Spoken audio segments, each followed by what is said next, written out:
Está começando o programa Independência, a voz da recuperação, uma parceria da ADUSMEC, Associação dos Usuários da Saúde Mental de Capivari, e da Rádio Alternativa FM 106,3. Honestidade, boa vontade, mente aberta, recuperação e sobriedade. Com vocês, Marco Melo.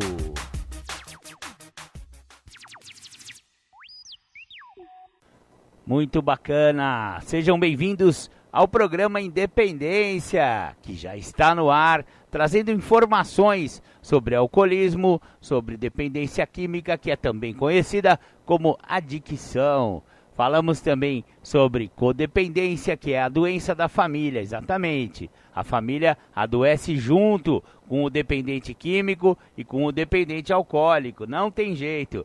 Todo alcoólico ou dependente químico, ele vai trazer para a família uma relação disfuncional que acaba acarretando numa síndrome, uma doença na família. Os familiares adoecem junto com o seu dependente, criando essa doença chamada codependência, que também é tratável, apesar de que geralmente a família não quer olhar para isso, né? O familiar, a mãe, o pai, a esposa, o marido de um dependente, de uma dependente, vai falar assim: ué, mas não fui eu que fui usar droga, quem precisa de recuperação é ele ou é ela, né? Porém, entretanto, eles também se adoeceram em relação a essa doença do seu ente querido, do seu parente, do seu marido, do seu filho, enfim, seja lá quem for. E eles também precisam de tratamento, o familiar precisa também olhar para si e ver todas as comorbidades, as manias, as coisas que ficaram assim meio complicadas para tocar a vida, né, em função dessa doença. Então, existem programas de recuperação para familiares e eles devem ser também seguidos, e eles também trabalham com os tais dos 12 passos que tanto falamos aqui no programa Independência. Bacana, bacana. Hoje é dia 18 de abril de 2021 e o programa Independência está no ar. Vamos começar ouvindo aquela do The Flanders, Um Dia Perfeito. Bacana, você ouviu aí The Flanders, Um Dia Perfeito, a música que fala que o alcoolismo pode acometer qualquer classe social, até os mais abastados e com maior nível socioeconômico cultural. Legal, legal. Agora eu vou trazer para vocês um estudo cujos os coordenadores é o professor do Ronaldo Laranjeira, PhD em psiquiatria pela Universidade de Londres, professor do Departamento de Psiquiatria da Unifesp, e o professor John Dunn, que ele é membro da Royal College de Psiquiatria de Londres e professor do Departamento de Psiquiatria da Unifesp também. O estudo chama-se Ensino Médico e o Uso e Abuso de Álcool, Cigarro e Drogas. Bacana. E também esse estudo foi feito pelo pessoal da UNIAD, Unidade de Pesquisa em Álcool e Drogas, do Departamento de Psiquiatria da Escola Paulista de Medicina. Você vê que os caras não são fracos não, né, velho? O programa Independência tem acesso aí a alguns documentos e alguns estudos científicos, né, a respeito do nosso assunto aqui, alcoolismo, dependência química e etc. Bacana, então vamos lá para o estudo. Primeiro ponto: álcool, cigarro e drogas como problemas de saúde pública. O abuso do álcool, cigarro e drogas é um problema bastante comum e destrutivo, muito embora seja uma situação que responda a um tratamento organizado e bem feito. Houve uma evolução muito grande na literatura internacional na área de dependência de drogas nos últimos 30 anos. No passado, o foco da atenção das pesquisas que visavam demonstrar a dimensão do problema álcool e drogas em uma comunidade detinha-se no número de pacientes que buscavam tratamento. Progressivamente, foi-se notando que existia um número muito maior de usuários de álcool e outras drogas e que não estavam em contato com os serviços, mas que apresentavam algum tipo de problema relacionado ao uso de substâncias. Muitos autores chegaram inclusive a demonstrar que o maior custo social ocorria exatamente nas pessoas que não buscavam tratamento. Esses achados ampliaram-se em muito aquilo que costumava se chamar de problemas relacionados ao uso e abuso de álcool e drogas. Esses estudos também mostraram a grande diversidade de problemas e de pessoas envolvidas com o abuso dessas substâncias, levando a pelo menos duas importantes consequências na organização dos serviços nesta área. Em primeiro lugar, o abuso de álcool e drogas deixou de ser um problema de número restrito de pacientes procurando ajuda na rede de atendimento e passou a ser um problema de saúde pública da maior importância. Em segundo lugar, esta diversidade de populações atingidas pelo problema mostrou a importância de se organizar uma rede de serviço que fosse diversificada e que pudesse, de alguma forma, encontrar ações que, pelo menos, minimizasse as consequências do uso de álcool e drogas nessas pessoas na comunidade. Baseado neste novo tipo de abordagem do problema, o Instituto de Medicina dos Estados Unidos produziu, ainda nos anos 90, o relatório Ampliando a Base de Tratamento para Problemas de Álcool, onde estabeleceu-se uma nova forma de organização de serviços e intervenção dos problemas relacionados ao abuso de álcool e drogas. Busca-se, essencialmente, uma diversidade de ações em todos os níveis de atenção à saúde, visando o aconselhamento constante deste tipo de paciente. É por isso que a Associação Médica Americana organizou o treinamento básico de 100 mil médicos, visando aparelhá-los com técnicas simples e eficientes de diagnóstico, aconselhamento do abuso dessas substâncias. Uma grande ênfase neste programa americano é colocada em relação ao cigarro e ao álcool. O caso do cigarro é por demais ilustrativo, pois é a primeira causa de morte dentre as condições que poderiam ser prevenidas. Apesar disto, os profissionais da saúde muitas vezes encontram-se completamente despreparados para efetuar um aconselhamento simples e efetivo neste tipo de situação. No Brasil, as pesquisas sugerem que temos os mesmos tipos de problema daqueles apontados na literatura internacional em relação à diversidade de populações atingidas. Alguns estudos mostram essa diversidade. Primeiro, em relação à população geral, estudos mostraram que 1. É maior o consumo de álcool na população masculina. Diagnóstico de abuso de álcool seria de 15% deste grupo. 2. A maior parte dessas pessoas não buscam tratamento especializado. E 3. As mulheres bebem menos, com prevalência de diagnóstico de abuso em torno de 7%, com alguma evidência mostrando aumento deste número nos últimos anos. Aqui eu vou fazer um parênteses, porque eu tenho contato com muitos alcoólicos, tanto no uso quanto em recuperação. O meu envolvimento com o alcoolismo, né? Eu, por ter tido problemas com álcool, então eu acabei me envolvendo muito com essa questão do alcoolismo. E realmente, esses estudos aqui, eles refletem o que realmente acontece. Você sabe que nas reuniões de Alcoólicos Anônimos, a grande maioria das pessoas que estão lá, que procuram ajuda e que estão se recuperando, são do sexo masculino mesmo.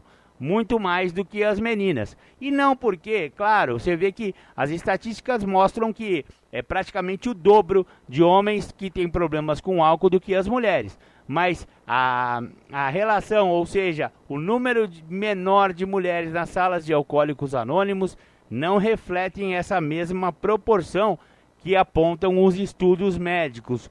O que eu quero dizer com isso? Meninas, pelo amor de Deus, vocês estão sofrendo sozinha, vocês não estão procurando ajuda. Então, é muito fácil para vocês ficarem escondidas atrás, né, dos seus problemas de alcoolismo, esconderem o problema de alcoolismo, ou então por vergonha, por medo, não admitirem para si mesmas que estão com problemas com álcool.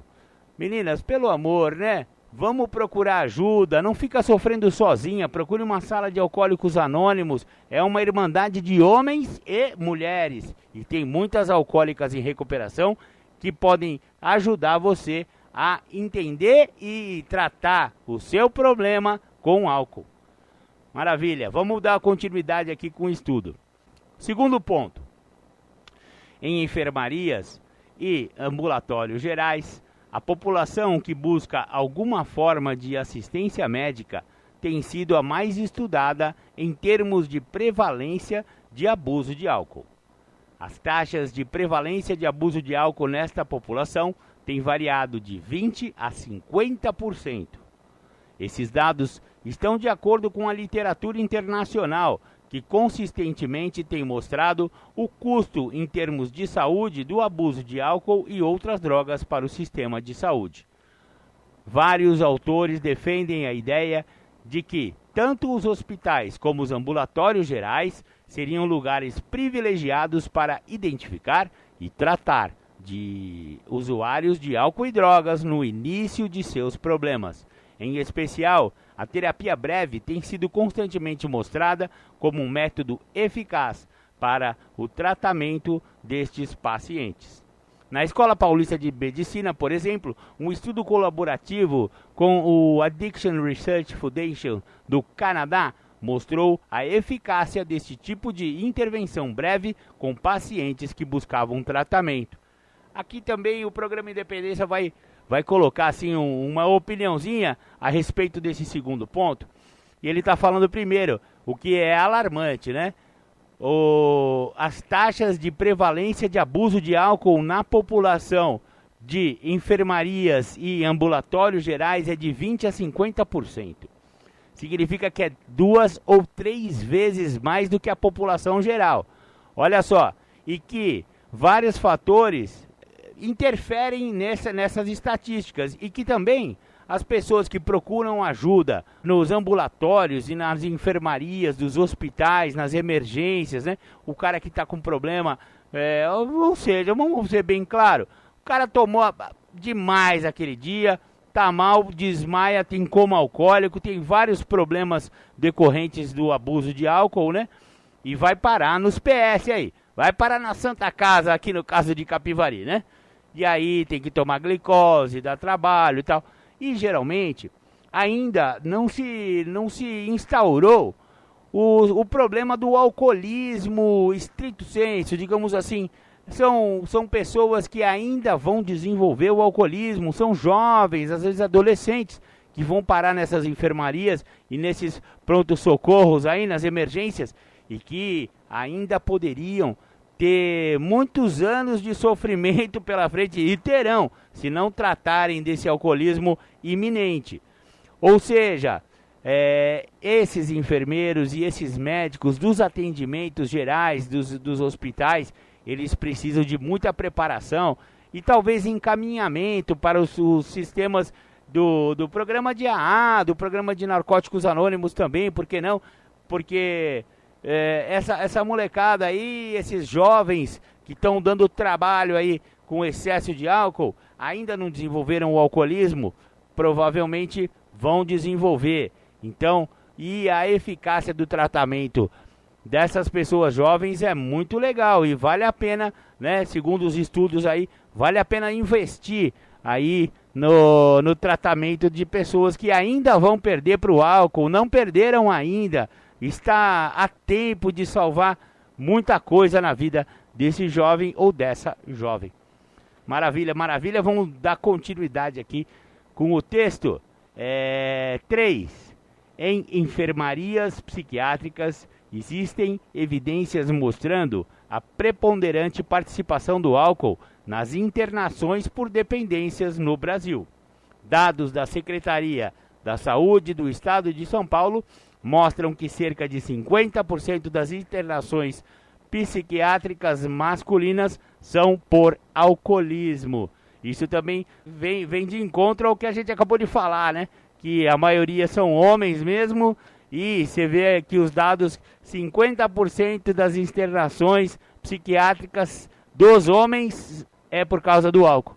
Eu vivo falando aqui no programa Independência que o álcool é a pior droga que tem, e eu não só falo, não só mato a cobra, como eu mostro o pau. E olha aí, é isso que está acontecendo. Fora ser a droga que mais mata, o alcoolismo mata mais, né? O álcool mata mais do que todas as outras drogas ilícitas juntas.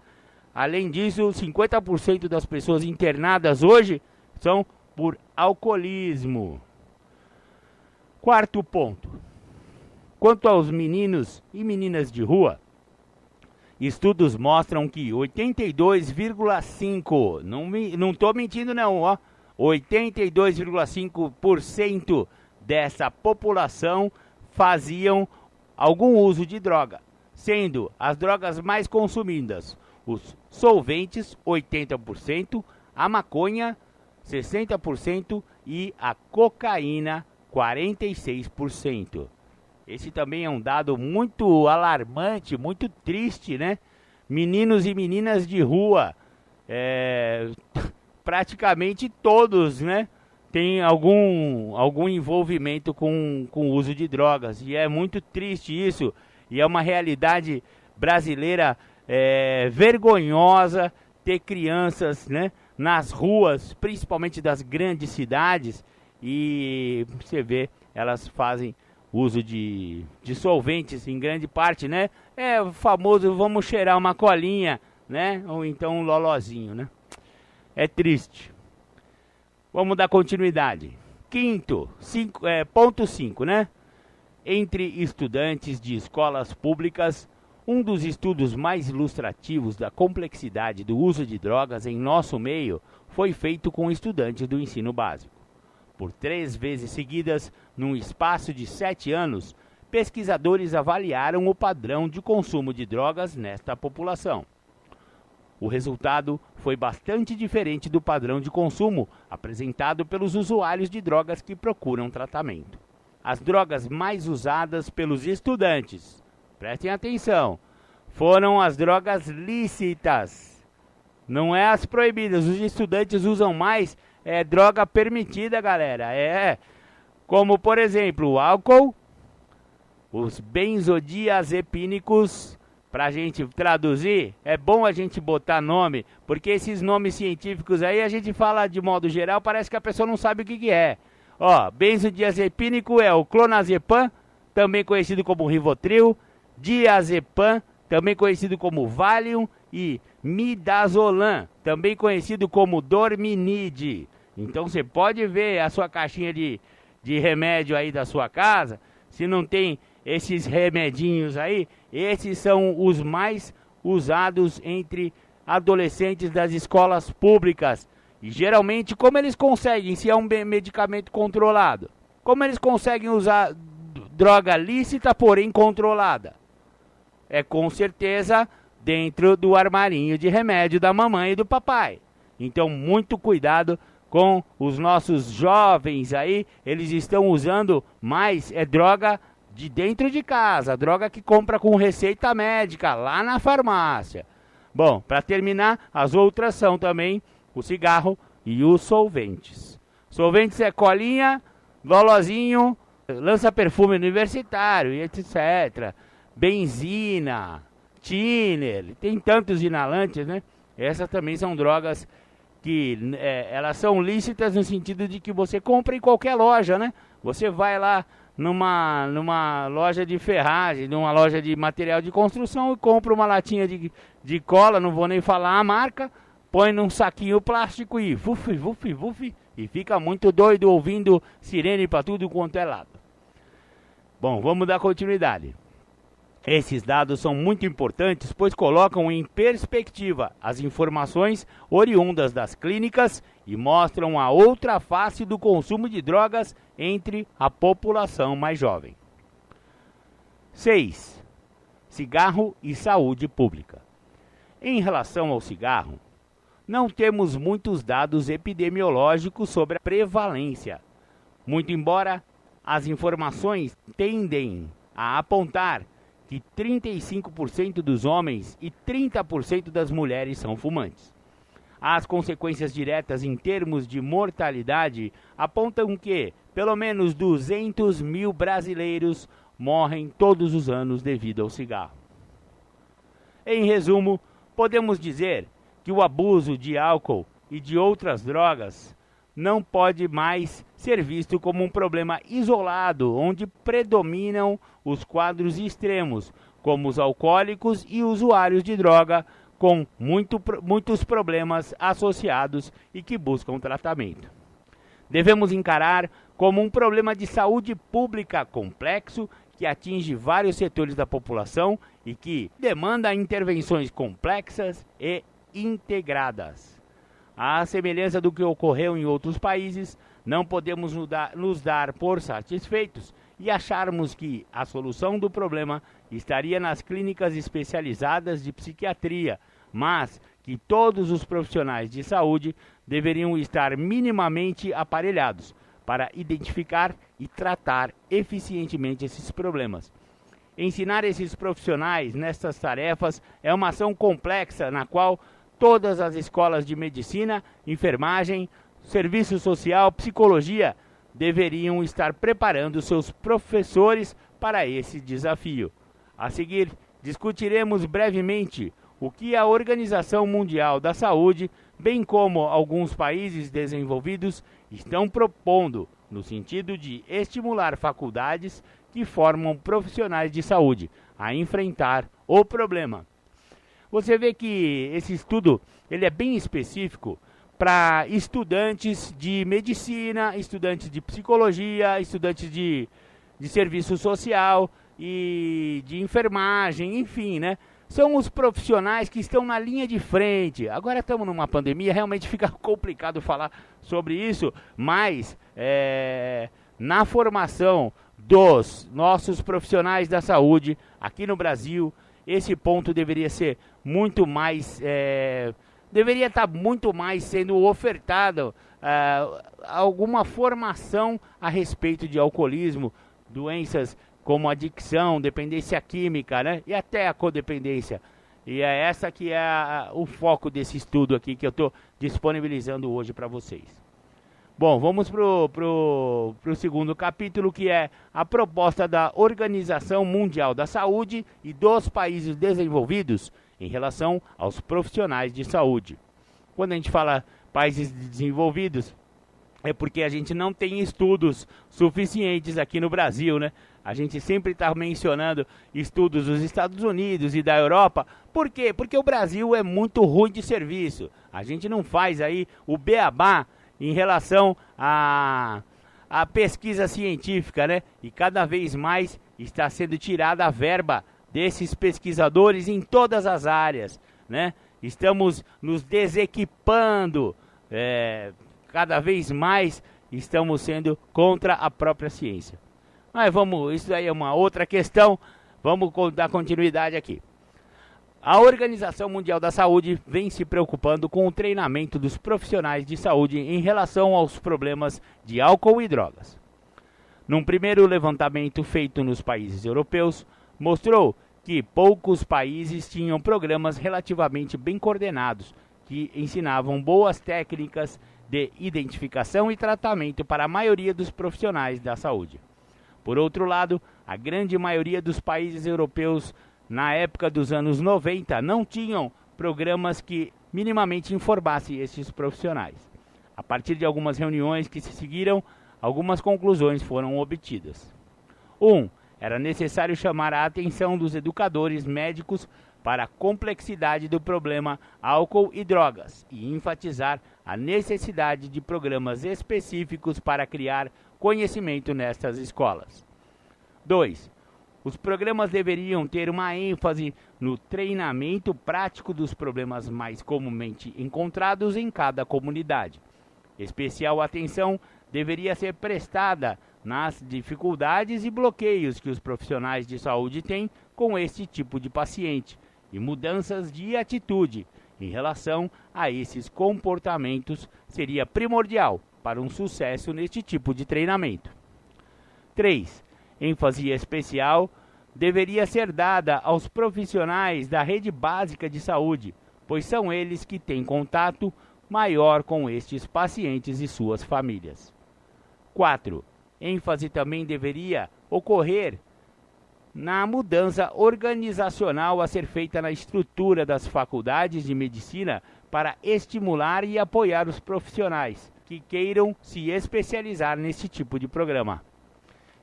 E 5 e último, cooperação das escolas médicas em trocar experiências educacionais sobre esses programas, em especial no tratamento dos professores responsáveis. A Organização Mundial da Saúde criou um programa internacional que visa exatamente implementar estes 5 pontos descritos. Esse programa já trouxe inúmeros benefícios em alguns países. A Austrália, por exemplo, fez grandes progressos nessa área em curto espaço de tempo. Durante um período de 5 anos, todas as escolas médicas da Austrália indicaram um coordenador de ensino de álcool e drogas para organizar a implementação de treinamento nesta área entre os profissionais de saúde. Estes coordenadores tinham formações bastante diversas: psiquiatrias, clínicos gerais, enfermeiros, assistentes sociais, etc. Após essas indicações, criou-se uma rede de profissionais que estabeleceu um currículo mínimo que foi implantado nessas escolas. Uma avaliação recente deste programa mostrou o impacto enorme que teve em termos de ensino e prática médica e a redução dos índices de comorbidades decorrentes do abuso de álcool e outras drogas dentro dos hospitais. Os Estados Unidos também têm tido um grande impacto em termos do ensino médico e do uso de álcool e outras drogas.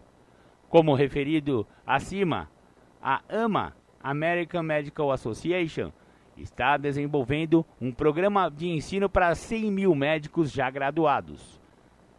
Neste programa, a ênfase é aparelhar esses médicos com técnicas simples, mas efetivas no aconselhamento para diminuir o consumo de álcool e parar de fumar. Existe uma tendência dentro da AMA de que o clínico deveria ter o dever de saber aconselhar eficientemente todos os pacientes fumantes que estejam bebendo, acima dos limites seguros. Na área da graduação das escolas médicas, vem desenvolvendo inúmeros programas, visando uma maior informação aos profissionais de saúde. Muito legal! Esse, então, foi o estudo desenvolvido lá pelo pessoal da Escola Paulista de Medicina, né? Muito bacana, da Unifesp, Dr. Ronaldo Laranjeira, Dr. John Dunn. Muito bacana, é um estudo bem específico, né? Para profissionais da área médica, mas que você vê, tem grandes reflexos na população em geral. É lógico, onde a gente vai parar quando tem abuso de álcool e droga? Vai parar no hospital, porque o álcool mata, a droga mata. Em última instância, aonde vão parar esses usuários na rede municipal, na rede federal, na rede estadual de medicina, nos hospitais, nas santas casas. E é ali que os profissionais tinham que estar muito mais bem aparelhados para receber essa demanda cada vez maior de abusadores de álcool e drogas.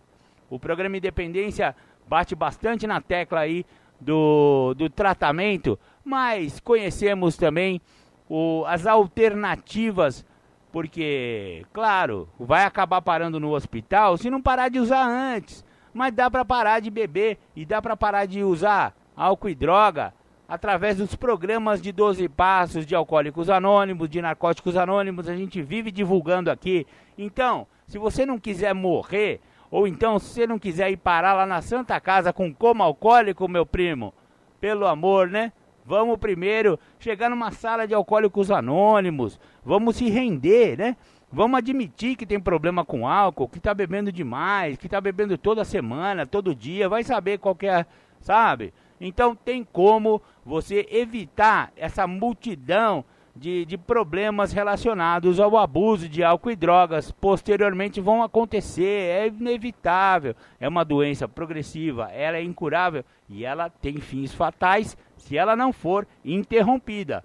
Então, a sugestão do programa Independência, como sempre, são os 12 passos de Alcoólicos Anônimos e os 12 passos de Narcóticos Anônimos.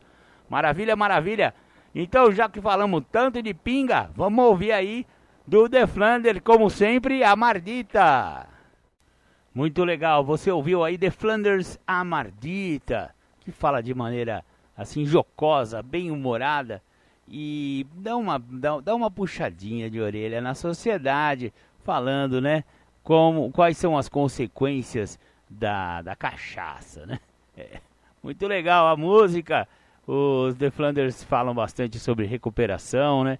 E sobre essas perdas que o alcoolismo pode trazer para as pessoas.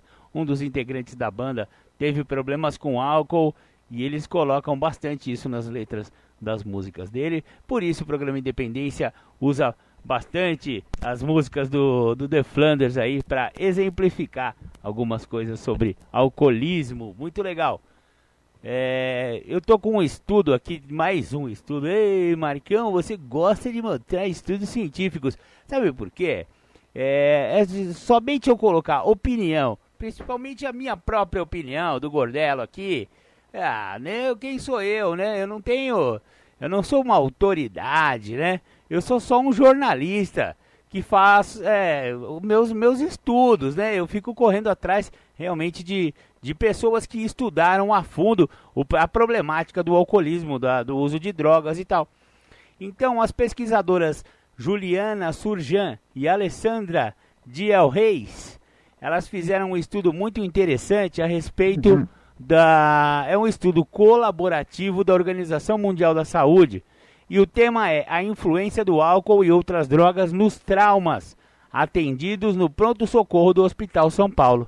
Olha que interessante, a Universidade Federal de São Paulo e a Escola Paulista de Medicina fizeram esse estudo através dessas pesquisadoras, com a coordenação, né, da Nélia Buzzi e do Ronaldo Laranjeira, né, PhD aí, em psiquiatra, de uma sumidade quando o assunto é alcoolismo e dependência química.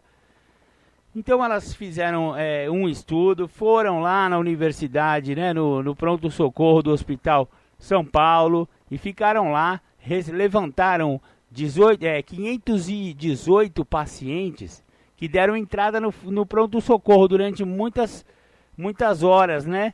E fizeram entrevistas com esses pacientes, anotaram, fizeram planilhas, ou seja, um estudo muito profundo, muito bacana.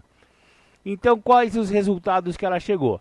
A maior parte da amostra constituiu de 66% de homens, ou seja, quem mais entra no pronto-socorro acidentado ou com alguma emergência médica são homens com idade média de 35 anos, escolaridade média de 6 anos e renda mensal de 2 a 5 salários mínimos. 69% dos traumas ocorreram no decorrer da semana e 32% ocorrem no final de semana. Ou seja, os 5 dias da semana corresponde a 69% e 32% acontece no fim de semana. Quanto ao horário, 70% do horário são durante o dia e 30% acontecem à noite. Então, os tipos mais comuns dos traumas de entrada no hospital, e olha, isso pode ser extrapolado para qualquer hospital da rede pública, tá? Eles usaram o Hospital São Paulo, mas esses números são muito semelhantes, por exemplo, ao da nossa Santa Casa, né?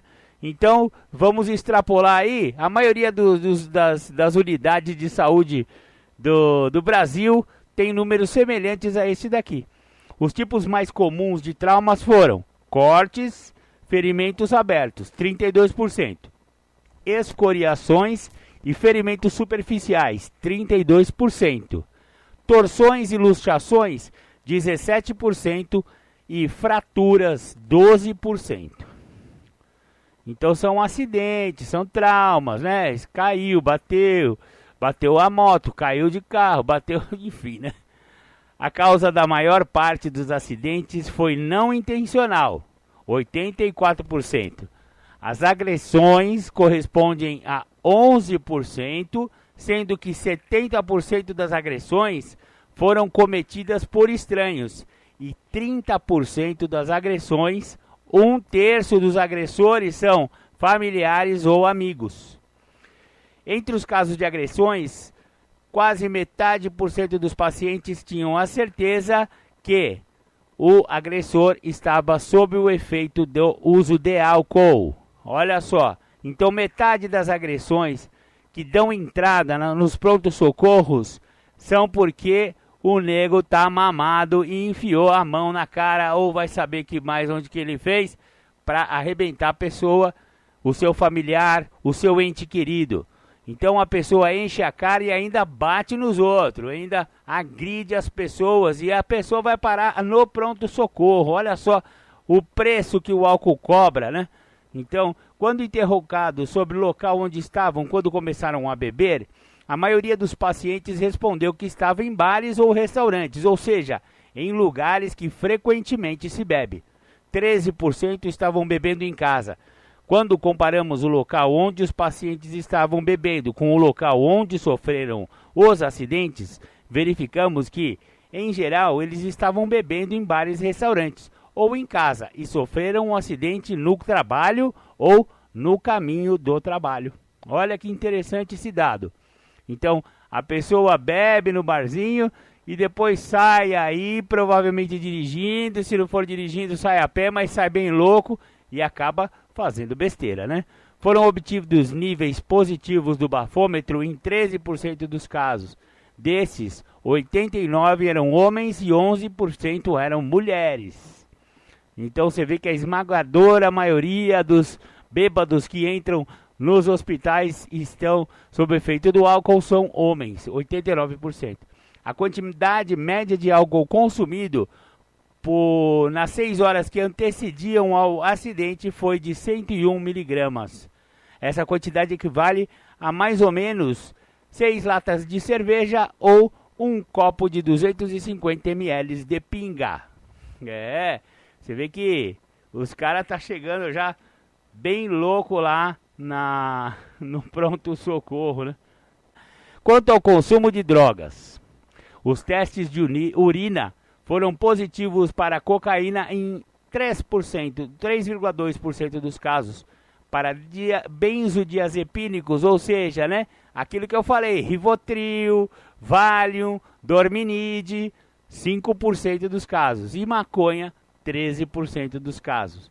Todos os pacientes que haviam usado maconha também haviam bebido álcool antes do acidente, parecendo esta ser uma combinação potencialmente danosa. Então, geralmente, os caras que fumaram umzinho também tomaram uma, né? E aí vai bater o carro, vai bater na esposa, vai bater no filho, vai saber em quem mais vai bater, né? Ou então vai arrumar briga na rua, né? Como esse Gordelo muito fez aí quando estava embriagado. Você acha que eu não fui santo, não. E eu sei muito bem, por isso que eu falo com propriedade a respeito do alcoolismo, porque eu sou um alcoólico em recuperação e entendo muito bem desse negócio de você encher a cara e depois ficar agressivo, ficar querendo arrumar confusão, achar que todo mundo olhou para sua namorada e aí vai para cima, vem cá, eu pego você. Você pensa que eu não sei? Muitos pacientes fizeram combinações de álcool com outras drogas ou de 2 drogas associadamente, ou seja, 12 usaram álcool e maconha, 5 usaram álcool e cocaína, e apenas uma misturou álcool com benzodiazepínicos. 6 associaram maconha com cocaína e 3 usaram maconha com benzodiazepínicos. 18 pacientes fizeram uso isolado de álcool e 33 pacientes que usaram álcool não realizaram testes de urina para determinar se haviam ou não usado outras drogas. Você vê que uma boa parte se recusou, né, a fazer exame de urina toxicológico para as pessoas descobrirem que fora o álcool ele também usou outra droga junto. Segundo a observação clínica dos sinais e sintomas de intoxicação alcoólica realizada por médicos ou enfermeiros do pronto-socorro, o grau de intoxicação dos pacientes foi o seguinte: 90% não intoxicados, 4% levemente intoxicados e 3,6% moderadamente intoxicados. Porém, 1% dos pacientes gravemente intoxicado, muito gravemente intoxicado, 0,4%.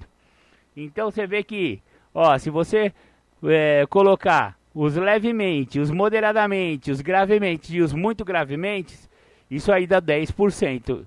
Parece que não é muito, mas olha, vamos falar assim, de 1.000 pessoas que entram no pronto-socorro, 100 vão estar intoxicados com álcool e outras drogas, vão dar trabalho, vão dar despesa para o Sistema Único de Saúde e assim vai, né? Você vê as contas, né? Um programa Independência atrás aí eu falei sobre os custos, né? Monetários, financeiros mesmo do abuso de álcool e drogas. Isso aqui é mais um custo e é um custo, não fora ser o custo monetário, né? Porque o Estado gasta com esses caras, mas, que custo alto que tem um cara que fica dando trabalho no pronto-socorro, tanta gente precisando de atendimento, principalmente numa pandemia como hoje, e o cara enche a cara lá no peguinha, lá no churrascão, bate em alguém, bate o carro, cai de moto e ainda vai dar trabalho lá na Santa Casa, né? Para os enfermeiros, para os médicos, e ainda é agressivo, ele ainda vai ficar, você sabe como que é bebum no pronto-socorro, né? Fica reclamando, fica xingando todo mundo, pelo amor de Deus. Bom, vamos lá, vamos dar continuidade aqui, que daí eu fico dando muita opiniãozinha aqui. O que podemos observar ao avaliar as respostas dadas pelos pacientes quando interrogados sobre seu próprio grau de intoxicação, foi que a maioria deles não consegue avaliar adequadamente seu grau de intoxicação. 55% dos indivíduos com bafômetro positivo consideravam-se absolutamente não intoxicados, enquanto 37% deles achavam que o trauma não teria acontecido se eles não tivessem bebido. Então você vê que mais da metade dos caras, o bafômetro acusou lá alto grau de intoxicação com o álcool e eles achavam que não estavam intoxicados. Olha que bonitão. Eu não tô, não. Tá fedendo que nem um gambá, que nem um peru na véspera de Natal, exalando álcool e acha que não tá bêbado. Conheço bem o tipo, eu já fui um deles. Beleza. Mas pelo menos 37% admitem, né, que se não tivessem bebido, talvez não tivesse acontecido o acidente, né? Pelo menos ainda tem uma galera que está consciente disso. O que podemos discutir com estes dados iniciais? Parece importante pensarmos que as taxas encontradas com a maconha demonstram que a mesma tem participação significativa nos traumas e que não se mostra tão inócua quanto pode parecer inicialmente. Esse é um outro dado muito interessante, porque os amantes da maconha, eles ficam, na verdade, usando algumas fake news que existem a respeito disso, que a maconha é uma erva natural, que não pode te prejudicar, que ela é muito mais segura do que o álcool, e por aí vai, né? E um monte de baboseira que não tem fundamento científico.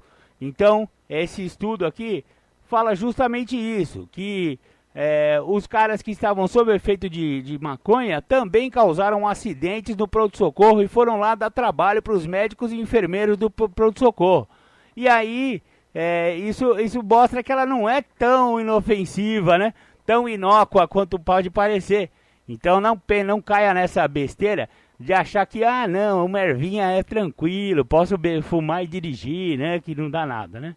Neste estudo, a Associação do uso de álcool e maconha evidenciam seu potencial danoso. Daí a importância de desenvolvermos estratégias de alerta e políticas de saúde mais apropriadas, principalmente em salas de emergência, onde a situação de demanda é intensa e necessita de cuidados imediatos, rápidos e eficazes. Os clínicos que atendem nessa linha de frente deparam-se diariamente com tais situações. Como então promover um meio de identificação ou rastreamento de pacientes com problemas de álcool e drogas que possam ser de fácil aplicabilidade, exigindo pouco tempo de execução e que não interfira na maneira intrusiva da rotina árdua dos prontos-socorros? É uma pergunta, né? Como?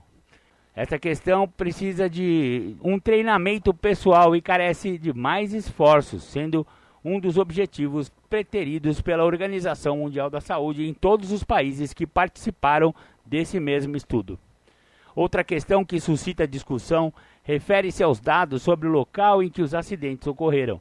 Chamam-nos a atenção o fato de um grande número deles estarem no trabalho ou a caminho do mesmo. Mais uma vez, é de suma importância que políticas de prevenção e identificação em empresas e locais de trabalho em geral possam ser adotados, a fim de que essas taxas de morbidade possam ser diminuídas e com elas o ônus despendidos pelas consequências do uso indevido.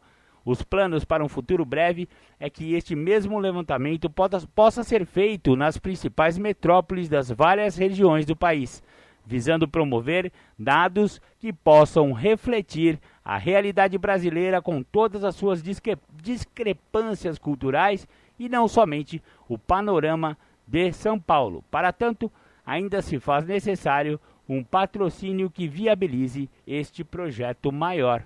Muito bem, então isso aqui foi um estudo complementar que eu achei legal a gente disponibilizar aí para vocês, para entender que os profissionais, a gente já falou dos profissionais da saúde, né? Aliás, esse é o tema recorrente aqui do programa Independência do dia de hoje, profissionais da saúde e sua preparação para atender aos pacientes sob efeito de álcool e ou outras drogas. Olha só que interessante.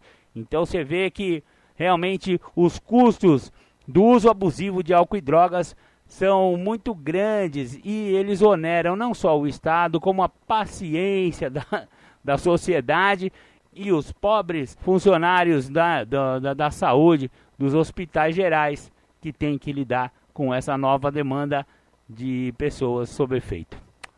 É isso aí, o programa Independência vai dando continuidade. Agora a gente vai ouvir um som e depois vamos ouvir a primeira temática do dia com Júlio César Butti. Fiquem com a gente.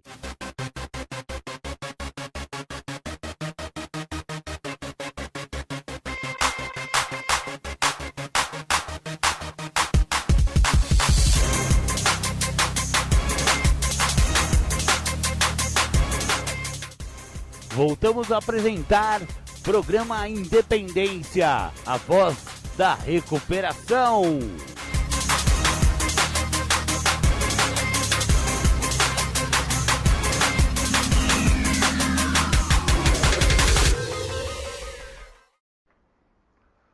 Bom dia, hoje eu vou falar sobre adicção, um problema. O que significa esse problema? Será que realmente eu tenho isso? E como que eu posso fazer para deter isso? Enquanto eu não entender que a minha adicção é um problema, eu vou achar que o meu problema é o outro. E dentro do outro eu vou chamar também a questão do álcool e da droga. Então eu não vou ficar somente vinculando-me à ideia que o outro é um ser humano, ou que o outro é o uso de álcool e droga. Eu preciso entender que eu sou portador de um problema, que esse problema tem uma dimensão muito maior do que eu acredito que seja um problema. Porque senão eu vou achar que o que me fez ter este tipo de problema que eu sou portador é o uso de álcool e de drogas. Só que quando eu tiro o uso de álcool e de drogas, o problema permanece. E aí eu tiro a história do meu pai, da minha mãe, dos meus irmãos, da minha vida.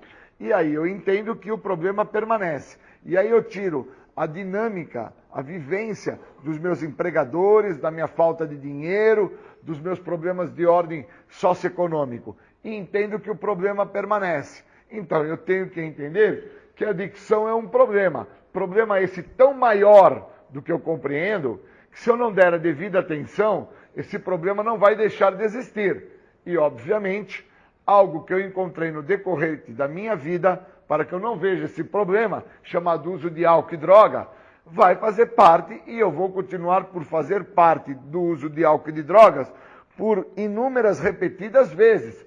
Pois todas as vezes que eu estou focado, fazendo uso do álcool e de drogas, eu não estou de olho no que é o meu real problema, que é a minha doença de nome adicção.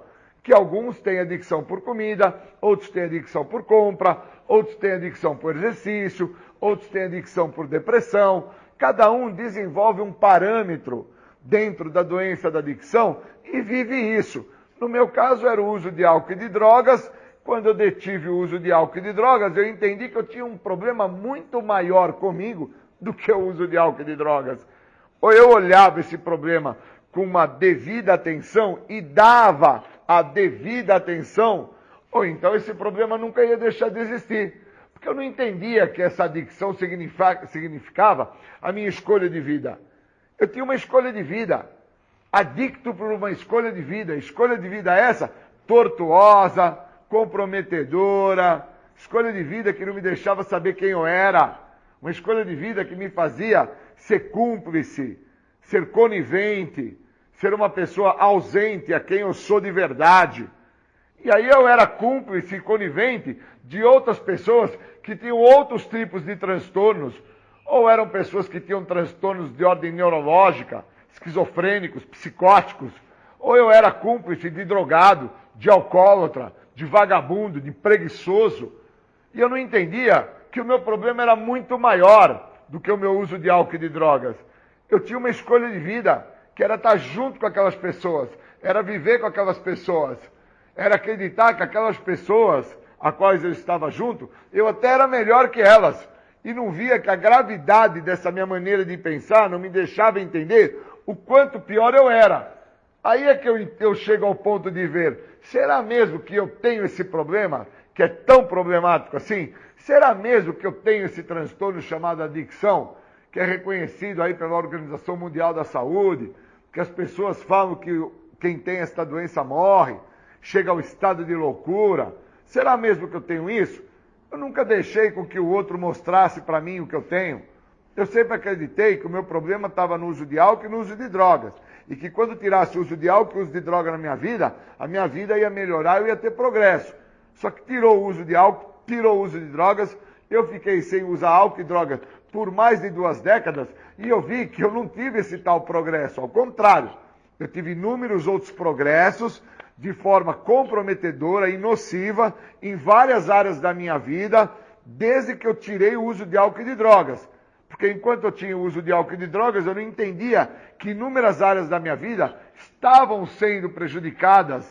E eu não entendia que estavam sendo prejudicadas pela minha maneira de pensar, pela minha forma de agir, pelo meu jeito de ser. Então a minha adicção estava extremamente manifestada. Eu não entendia isso.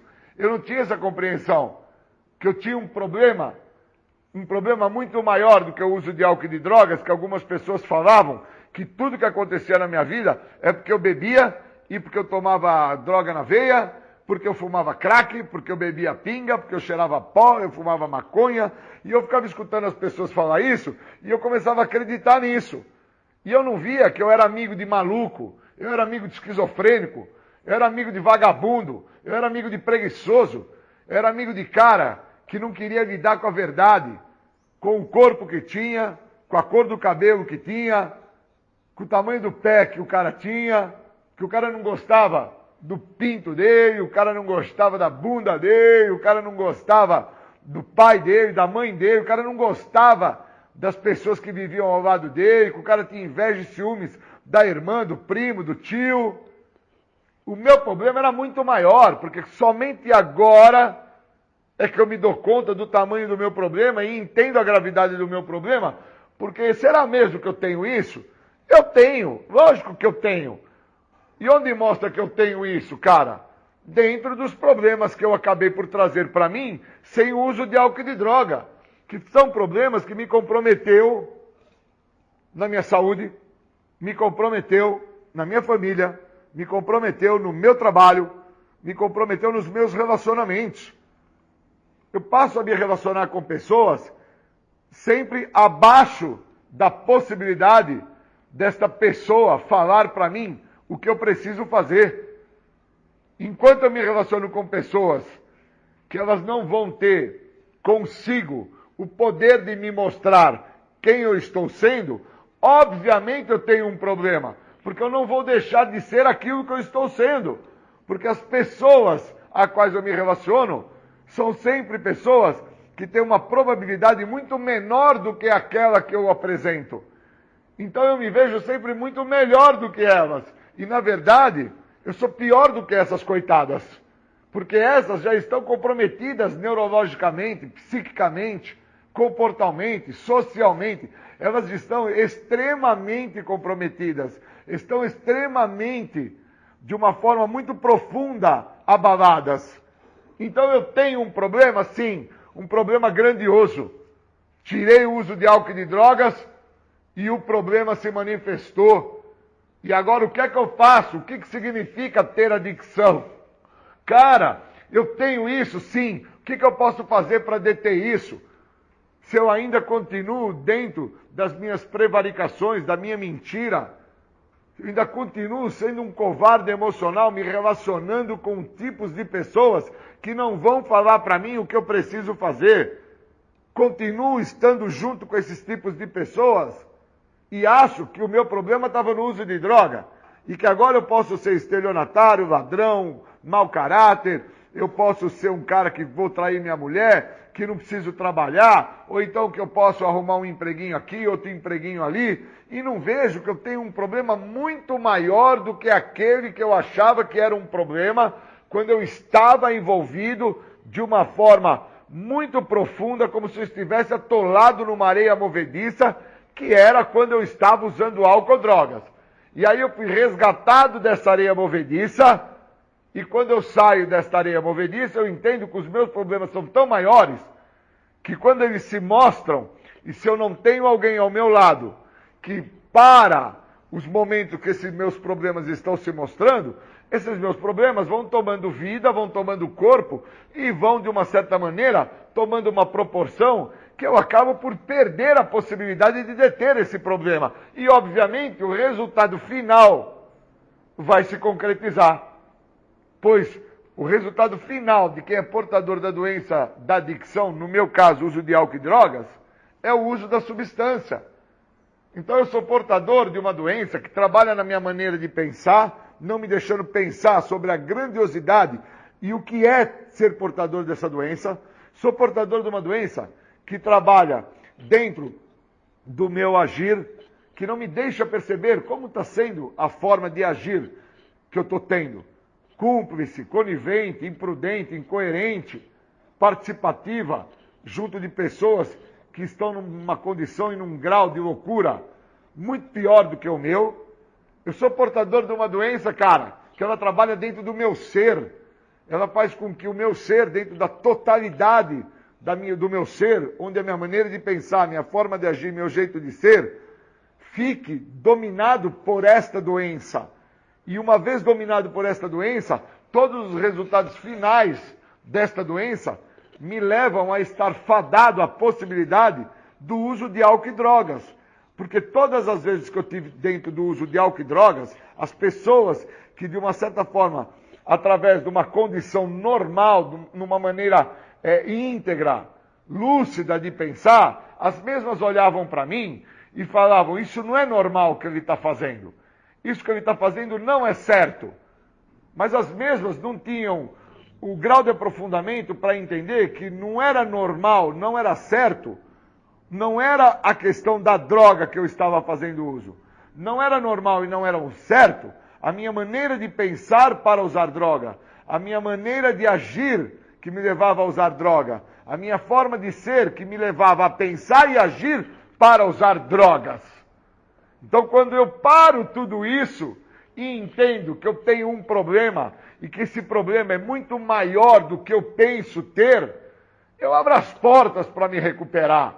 Eu permito com que outras pessoas que se encontram numa condição de lucidez, sóbrias, íntegras, com os pés no chão, olhem para mim e falem: Júlio, você está mais doente do que aqueles caras que você está perto. E se você ficar perto daqueles caras, tentando fazer com que aqueles caras entendam a gravidade do problema deles, onde eles não dão vazão para entender o problema deles, a tendência é que você fique pior do que eles. Porque se a sua doença trabalha, Júlio, na tua maneira de pensar, na forma de agir, no teu jeito de ser, você vai ser dominado pelo teu sentimento de fracasso, sentimento de angústia, de remorso, de raiva, de ódio. Uma vez dominado, Júlio, você se tornou presa fácil da doença.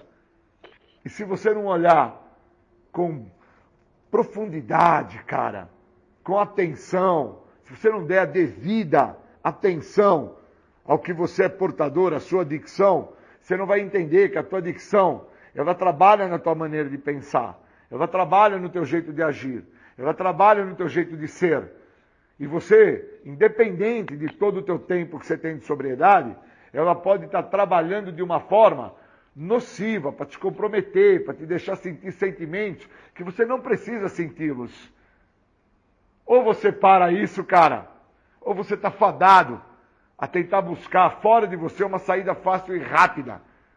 E na sua mente, na sua memória, saída fácil e rápida não é no hambúrguer, não é no x-salada, não é no milkshake.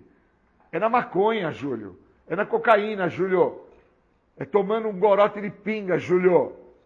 Então tá na hora de você parar, cara. Tá na hora de você entender que você é o cara que quer o tratamento. Você é o cara que está disposto aos 12 passos. Você é o cara que permite o apadrinhamento, os companheiros do grupo, a literatura das Irmandades Anônimas fazer parte para a tua vida. Então está explicado que você só deixa de ser o drogado, você só se modifica em relação a não querer ser ainda o drogado e agir como o drogado, quando você entende quem é o drogado. Que o drogado não é aquele cara que está fazendo uso da substância psicoativa. Aquele cara que está fazendo uso da substância psicoativa, ele está num grau de comprometimento, resultado final da doença. Você não é esse cara que está no estágio final, no grau de comprometimento. Você é o cara que reconheceu ter a doença. Você é o cara que reconheceu ter um problema. Uma vez que você então entenda que você tem um problema, está tudo mais fácil para você se recuperar.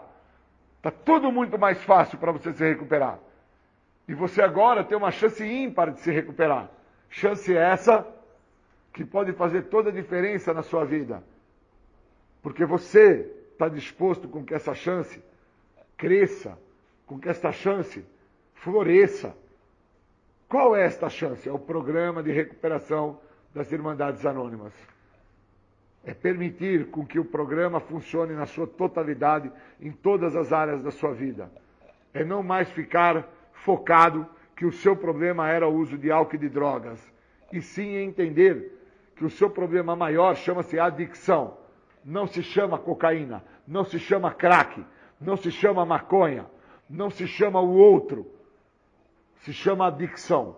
Ou você, cara, resolve tratar da sua adicção, Júlio, ou você está fadado aos horrores da doença. Obrigado. Valeu. Muito bacana, você ouviu aí Júlio César Butti, o Julião falou sobre adicção, um problema. Bacana demais. Julião sempre ajudando aqui o programa Independência, muito obrigado, Júlio César, pelas suas participações aqui, mesmo que involuntárias, né? Ele disponibiliza esses áudios aí nas redes sociais, nas mídias, aí pelo WhatsApp, dos grupos de apoio, dos grupos de ajuda, e o programa Independência pesca e disponibiliza no ar para vocês esse conhecimento vasto a respeito da adicção do Júlio César. Muito legal. Agora, meu querido amigo Bruno Góes, exato, já tá ficando figurinha marcada aqui no programa Independência, hein, Brunão? Obrigado aí pela sua ajuda também. O canal do Bruno Góes, excelente lá no YouTube. Vocês podem conectar lá, se inscrever no canal, que vocês vão ter sempre essas informações sobre adicção e internação. Ele é especialista nessas coisas. E eu vou disponibilizar para vocês uma live que ele fez a respeito disso. E chama-se 5 Passos para Não Ter Recaídas. Com grande propriedade, com vocês, Bruno Góes. Muito boa noite a todos, sejam todos muito bem-vindos, muito bem-vindas. Muito feliz em poder estar recebendo vocês aqui. Agora, então, oficialmente estamos iniciando aí o nosso encontro de hoje. O nosso tema de hoje é recaída, né? O nosso tema de hoje é 5 dicas, 5 passos para que você possa evitar a recaída. Eu peguei esse tema, na verdade, como sugestão lá no grupo de WhatsApp. Haviam 2 sugestões, né? Uma falando sobre as drogas que são aceitas pela sociedade, né? Bebida, beber socialmente, pode, não pode, né? Alguma pessoa havia me falado sobre isso no vídeo anterior e hoje, lá no grupo do WhatsApp, teve alguém que pediu, né? Acho que, se eu não me engano, foi o Luiz Fernando, que pediu para que eu falasse aqui sobre recaída. E como um tema tem a ver com o outro, né? Essa ideia de beber socialmente, pô, mas eu não posso tomar uma cervejinha, um vinhozinho ali, né? Não posso tomar nada que de algum modo altere minha mente ou meu humor. Não pode, né? E aí a gente precisa compreender um pouco mais sobre isso. Como um tema tem a ver com o outro, né? Tanto a bebida socialmente aceita, né? A ideia de beber socialmente tem a ver com recaída, então eu juntei uma coisa na outra e separei aqui 5 dicas, 5 ideias, 5 passos para que eu possa te ajudar. E para você que é codependente, né? Para você que é familiar, que tá aqui pensando, pô, mas eu não sou adicto, né? Os codependentes também têm as suas recaídas emocionais, comportamentais, e essas 5 dicas eu tenho certeza que vai te ajudar. Eu tenho certeza que vai poder contribuir de alguma maneira para que você não tenha as suas recaídas comportamentais, né? Então, partindo do princípio de que nós precisamos compreender qual é o problema de cada um, né? Nesse momento, eu convido vocês a separar os problemas, né? Nesse momento, eu convido vocês a observar o que de fato tem sido um problema na tua vida. Para você que é codependente, nós estamos falando da sua codependência. E para você que é adicto, nesse momento, nós estamos falando da sua adicção, ok? Então, para quem é familiar, observa a partir desse momento a sua codependência. Qual é o primeiro tópico que eu quero falar com vocês? Qual é a primeira dica? Qual é o primeiro passo? E eu considero fundamental. Se a gente não prestar muita atenção nisso, certamente nada vai adiantar e nada vai funcionar. Pode fazer qualquer tipo de tratamento, pode fazer mágica, pode ir para onde você quiser. Se não existir essa primeira dica, esse primeiro passo, certamente haverá recaída. E qual é esse primeiro passo? Ter consciência da minha doença ou ter consciência do meu problema. Eu já venho falando sobre isso há algum tempo, eu venho insistindo nesse assunto já faz algum tempo, né? A grande questão é que se torna repetitivo, mas é justamente porque as pessoas elas têm muita dificuldade de separar a droga do problema. E quando eu falo de adicção, eu não estou falando necessariamente do uso de drogas. Nesse momento, eu estou falando daquilo que de fato se tornou uma doença na vida daquela pessoa. Eu estou falando aqui dos comportamentos que de algum modo conduz essa pessoa a um processo de recaída. Assim como para o codependente, também existe alguns padrões de comportamento, alguns gatilhos, né? Que conduz a um processo de recaída, que conduz a um processo onde eu começo a me anular, onde eu começo a me desvalorizar, aonde eu deixo de perceber o que está acontecendo na minha vida, aonde eu começo a abrir mão de princípios e valores, eu começo a me descontrolar emocionalmente, já não tenho mais noites de sono tranquila, eu já não consigo mais ter uma vida organizada e disciplinada. Então, perceba que a gente está falando aqui é de comportamento, e isso é fundamental. Por que que eu insisto que isso é fundamental? Porque para mim, adicto, né? Eu como adicto, se eu não entender que eu sou portador de uma doença, que eu tenho uma doença, essa doença se chama adicção, e isso não tem a ver com o uso de drogas, isso tem a ver com os meus comportamentos, com a minha maneira de enxergar a vida, com a minha maneira de perceber as coisas. Logo, quando eu paro de usar drogas, parece que eu não tenho mais problema nenhum. O grande problema começa a aparecer justamente aí. Houve um grande período da minha vida que eu passei desenvolvendo uma série de padrões de comportamento que são disfuncionais. E mesmo que eu pare de usar drogas, esses comportamentos eles permanecerão. Então, para mim, que sou adicto, eu preciso ter consciência e eu preciso desenvolver essa consciência, porque há uma tendência muito natural em tentar responsabilizar a droga nesse momento. É óbvio que é muito importante que eu tenha em mente, não use, haja o que houver. Eu não posso usar em hipótese alguma, isso não é negociável, isso não é tolerável. Para a família também isso tem que estar muito bem claro, mas eu também preciso compreender a gravidade, as consequências, eu preciso enxergar as consequências da doença na minha vida. Eu sempre uso o exemplo do diabético aqui e eu vou repetir esse exemplo mais uma vez. Se o diabético acreditar que o único problema dele é comer açúcar, ele vai morrer de diabetes sem se dar conta que a glicemia dele está explodindo todos os dias. Porque existe algumas coisas que o diabético precisa fazer para além de deixar de comer açúcar. Se o diabético ele tiver noites de sono mal dormida, se ele não tiver uma alimentação adequada, se ele não tiver um compromisso ali com a sua saúde, se ele não mudar a sua maneira de viver, certamente a glicemia vai subir e ele terá problemas muito sérios. Assim como acontece com a adicção. É muito comum a gente ver os adictos se descontrolando sem usar droga. Gasta excessivamente, se relaciona de maneira descontrolada, não consegue ter compromisso, não consegue ter responsabilidade, não consegue lidar com os problemas da vida cotidiana, não consegue se relacionar com pessoas, dificuldade de se posicionar, e isso traz uma sequência de descontrole na vida do indivíduo.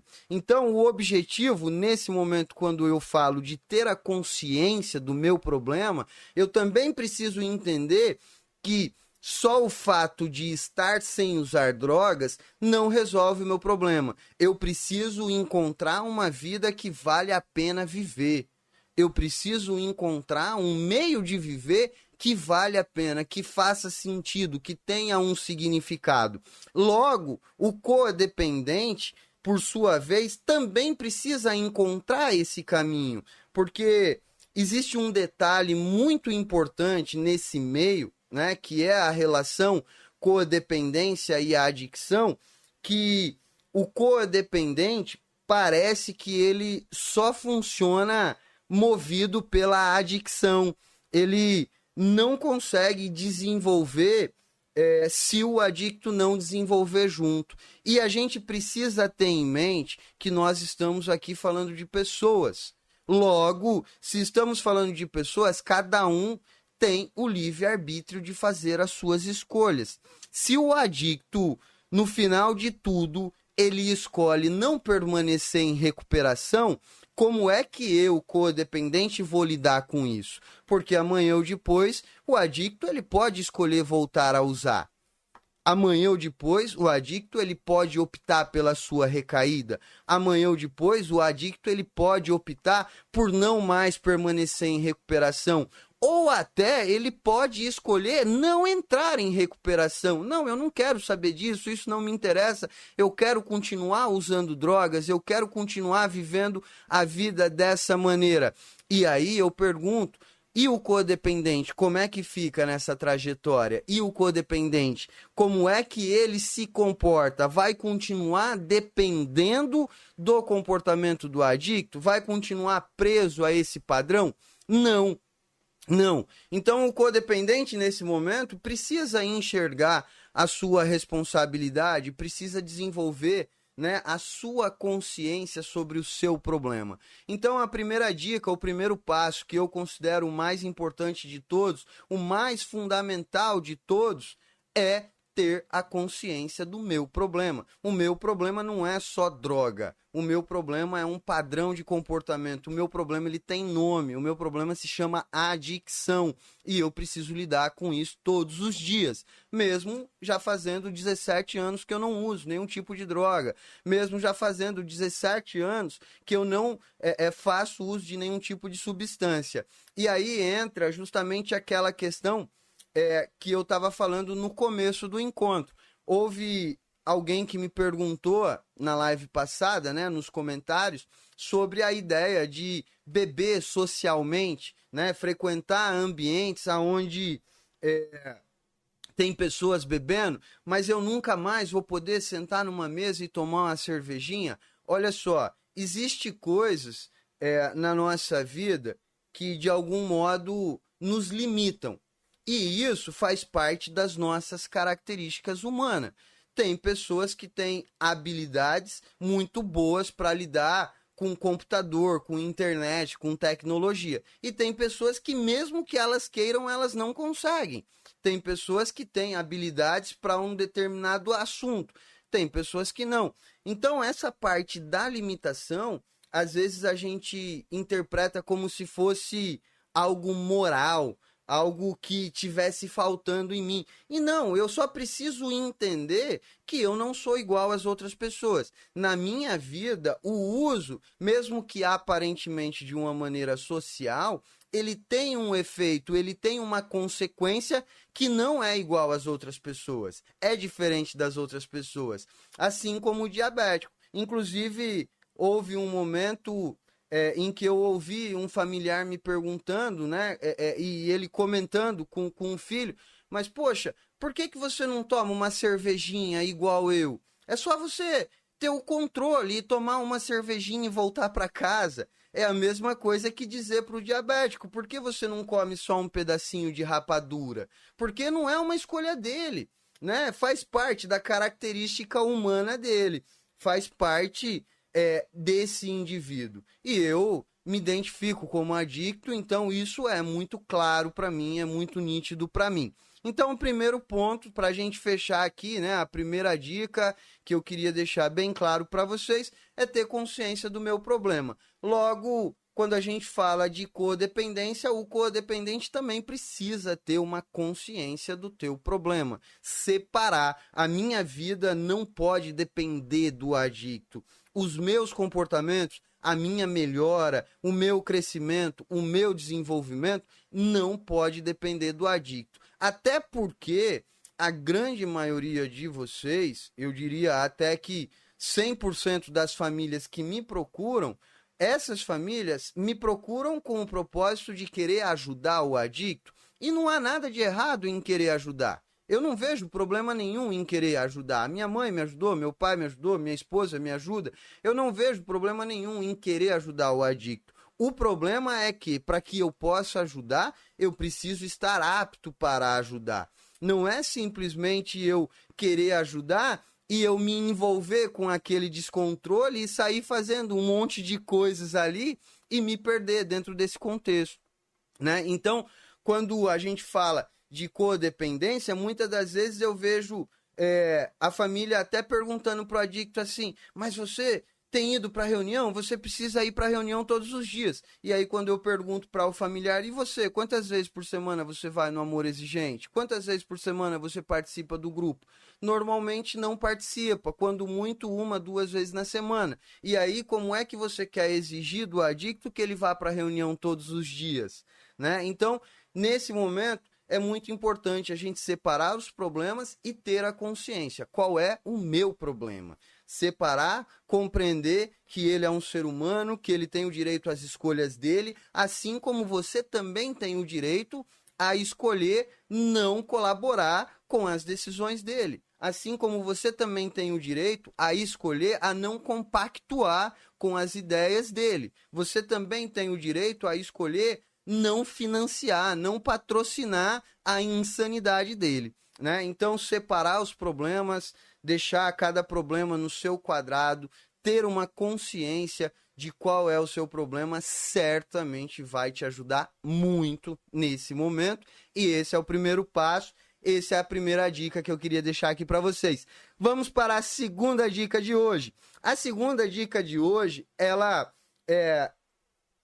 acontece quando eu desenvolvo essa consciência. Muitas das vezes, nem é de forma proposital. Na maioria das vezes, ela acontece de uma forma meio que impulsionada, forçada. E essa dica é desenvolver um plano de tratamento. Se eu tenho um problema, eu também preciso resolver esse problema. Se eu ficar preso no problema, se eu ficar preso ali dentro de um ciclo vicioso, logo não haverá solução. Eu preciso desenvolver um plano de tratamento para mim, mas Bruno, eu sou codependente, e aí qual é o tratamento que se tem para a codependência? Tem muitos tratamentos para a codependência. Tem o amor exigente, tem o Naranon, tem o Alanon, tem os vídeos no YouTube, tem psicólogo, tem psiquiatra, tem terapeuta aí, tem um monte de profissionais aí ofertando tratamento para a codependente, para lidar com a sua codependência. Logo, precisamos estabelecer um tratamento e isso precisa ser encarado como um tratamento. A gente precisa perder o medo, né, de usar alguns termos dentro desse processo. Quando eu falo, por exemplo, de doença, muitas pessoas acabam entendendo ou absorvendo isso de uma maneira meio ofensiva, né? Não, porque tá falando que ele é doente e tal, como se fosse, mais uma vez, vou repetir, algo moral. E o objetivo não é esse. O objetivo é tratar com a realidade. Se eu conseguir compreender que o meu problema é uma doença, logo eu também preciso de um tratamento. Eu preciso estabelecer um tratamento. Eu preciso buscar alternativas e meios para que eu possa me tratar. Logo, eu também preciso encarar isso como um tratamento. Eu preciso ir para o amor exigente, para as reuniões do amor exigente, para me tratar. E não para ir lá tratar o meu adicto, não para ir lá tratar na expectativa de que eu vou conseguir ajudar o adicto. Não, eu preciso ir lá para aprender a falar das minhas dores, das minhas frustrações, das minhas angústias, dos meus desesperos, da vida que eu já não consigo mais viver, do quanto o descontrole tem feito parte do meu dia a dia e eu já não consigo mais resolver problemas simples. Assim como o adicto também precisa ir para o grupo de narcóticos anônimos, não para parar de usar droga. Ele precisa ir lá para tratar o seu problema. Assim como o alcoólatra precisa ir para o grupo de alcoólicos anônimos, e aí eu estou falando de grupos anônimos, né? Mas eu poderia aqui estar falando de psicólogo, de psiquiatra, de terapeuta, de CAPS AD e assim vai sucessivamente. Isso precisa ser encarado como um tratamento.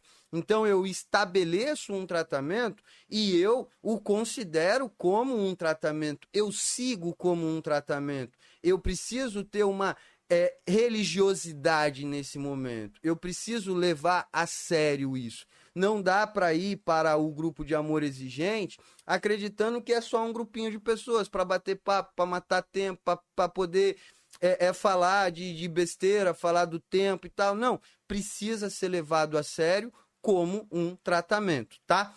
Então, estabelecer um tratamento é tão fundamental quanto eu compreender a gravidade do meu problema. Afinal de contas, quando eu começo a estabelecer um tratamento, logo eu também começo a enxergar a solução. Eu começo a enxergar uma luz no fim do túnel.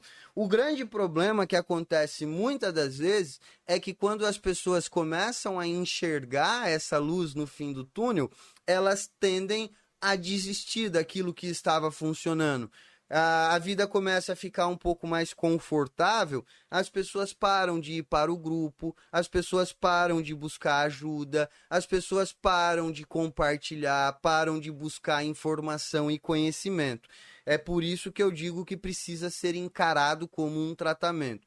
Eu sou Bruno, portador de uma doença chamada adicção, que não tem cura e eu preciso me tratar. Assim como o diabético precisa ali todos os dias medir a sua medir a sua glicemia para que possa tomar a insulina, eu também preciso me tratar, indo para o grupo, indo para o psicólogo, indo para o terapeuta. Ah, Bruno, mas ele está trabalhando, ele está pagando conta, ele está cumprindo horário. Isso não é tratamento, isso não é uma maneira de se tratar, isso é obrigação, isso é responsabilidade. Tratamento é quando eu faço algo voltado para o meu problema, é quando eu tenho um cuidado com o meu problema, né? Então, estabelecer um tratamento é tão fundamental quanto conhecer o meu problema, ter uma consciência do meu problema, olhar para frente, enxergar que existe uma luz no fim do túnel. Isso vai acontecer somente se existir um tratamento. Enquanto eu não enxergar o meu problema, enquanto eu não enxergar a gravidade do meu problema, enquanto eu não estabelecer um plano de tratamento, continuarei vivendo a mesmice, rodando, correndo atrás do rabo ali, sem sair do lugar, me afundando cada vez mais. Terceira dica, e eu diria que essa dica, ela foi fundamental para mim nos meus primeiros anos de recuperação. Essa dica me salvou muitas e muitas e muitas vezes. Essa dica me tirou de várias e várias e várias enrascadas. É estabelecer um plano de fuga. Se eu tô indo pro Amor Exigente, se eu tô indo pro grupo de narcóticos anônimos, alcoólicos anônimos, se eu tô indo pro psicólogo, se eu tô indo pro psiquiatra, se eu tô desenvolvendo relacionamento com pessoas que vivem o mesmo problema que eu, se eu estou desenvolvendo relacionamento com pessoas que estão na mesma jornada que eu preciso estabelecer um plano de fuga para que eu possa pedir um SOS na hora que eu tiver uma emergência. Afinal de contas, o descontrole, ele não escolhe dia e hora para bater a nossa porta. A vontade de usar drogas, ela não escolhe dia e hora para bater aqui em mim. Às vezes, do nada, eu tô ali fazendo alguma coisa e de repente vem a memória e aí eu começo a lembrar, nossa, lá no começo era legal pra caramba, um momento como esse, fumar um baseado e tal, e logo vem a vontade. E isso é natural, faz parte da vida. Foi uma experiência que eu tive, que ficou memorizada, ficou guardada aqui, e hoje, quando eu vivo alguma experiência semelhante, o meu corpo liga uma coisa na outra. E eu preciso ter um plano de ação para que eu possa pedir um SOS. Quando isso acontecer, a quem eu vou recorrer? Qual é o recurso que hoje eu tenho disponível, que eu posso contar com 100% de certeza na hora da necessidade? Inclusive, esse foi o principal propósito pelo qual eu criei o grupo do WhatsApp. Esse foi o principal propósito pelo qual eu mantive esse grupo de WhatsApp funcionando ao longo de todo esse tempo. Porque eu considero, inclusive eu já vi algumas vezes, famílias ali no grupo do WhatsApp compartilhando, nossa gente, eu tô aqui numa angústia tão grande, meu filho saiu e não voltou, porque aconteceu tal coisa e tal. O grupo de WhatsApp pode e deve ser um caminho para que eu possa recorrer na hora que o descontrole bater a minha porta. Para quem é codependente, esse meio, né, de comunicação é muito eficiente para que eu não me envolva com a situação emocionalmente e eu consiga manter as minhas decisões de uma maneira racional. Antes de eu tomar qualquer atitude, antes de eu fazer qualquer coisa, antes de eu agir movido ou movida por aquele sentimento, por aquela angústia, por aquele descontrole, eu recorro a pessoas que estão fora da situação que podem me trazer uma visão mais clara, que podem me oferecer recursos, que podem me sinalizar aonde eu estou acertando, aonde eu estou errando. Então, ter um caminho de SOS, né? Ter um plano de fuga, algumas pessoas chamam de rede de segurança, né? Isso é muito importante, isso é muito fundamental. E como eu disse para vocês, no início da minha recuperação, isso me tirou de muitas enrascadas. Isso me ajudou muito, porque, como eu falei, a vontade de usar, ela não tem dia e hora para acontecer. Ela simplesmente acontece. E nem sempre eu vou ter à minha disposição uma reunião para eu poder ir. Nem sempre eu vou ter à minha disposição um psicólogo, um psiquiatra. Muitas das vezes isso vai acontecer e eu vou estar sozinho. Assim como quando o adicto sai para usar e aí começa a dar uma certa hora, o codependente começa a ter aquela angústia, aquele desespero e não consegue dormir e a cabeça começa a girar e começa a pensar um monte de besteira. E aí, será que eu pego o carro, vou atrás? Será que eu não vou atrás? Será que eu deixo ele entrar quando ele voltar? Ou será que eu não deixo ele entrar? O que é que ele está fazendo nessa hora? Quando eu consigo ter uma rede de segurança, desenvolver relacionamento com pessoas, né, e estabelecer um vínculo honesto, verdadeiro, sincero com essas pessoas, eu tenho a quem recorrer. Eu não preciso me colocar mais uma vez em uma situação de descontrole. Eu, como adicto, não preciso usar. Eu tenho pessoas que eu posso ligar, que eu posso marcar um café, que eu posso ir bater um papo. Inclusive, minha mãe está assistindo aí. Eu tenho certeza que minha mãe se lembra que bem no comecinho da minha recuperação, os primeiros meses ali, existiam pessoas que iam na minha casa com uma certa frequência. A gente saía para tomar café, a gente saía para jantar, a gente saía para bater papo, justamente para que eu pudesse estabelecer esse vínculo e desenvolver essa relação. Para que eu pudesse, num momento de emergência, pegar no telefone, ligar e falar, pô, preciso de ajuda, tô aqui morrendo de vontade de usar e eu não sei o que fazer. Aliás, isso não é um gesto vergonhoso, isso é um gesto de humildade, isso é um gesto de quem quer tratar o seu problema, isso é um gesto de quem está buscando alternativas, isso é um gesto de quem está enxergando uma luz no fim do túnel.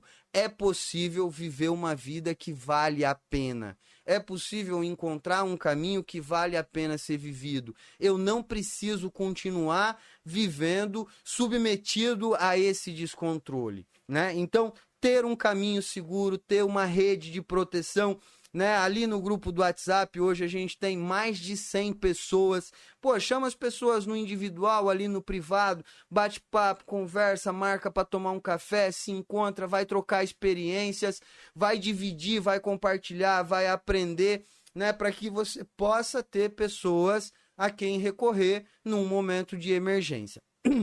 Gente, desculpa, minha garganta tá quase no limite aqui, né? Eu tive ontem um encontro quase como esse, com o pessoal da clínica onde eu trabalho, e também tem as palestras que eu faço lá na clínica. Essa semana foi bem desgastante, por isso que eu tô bebendo muita água aqui, porque minha garganta tá quase no limite. Mas já estamos na terceira dica e agora a gente vai passar para a quarta dica.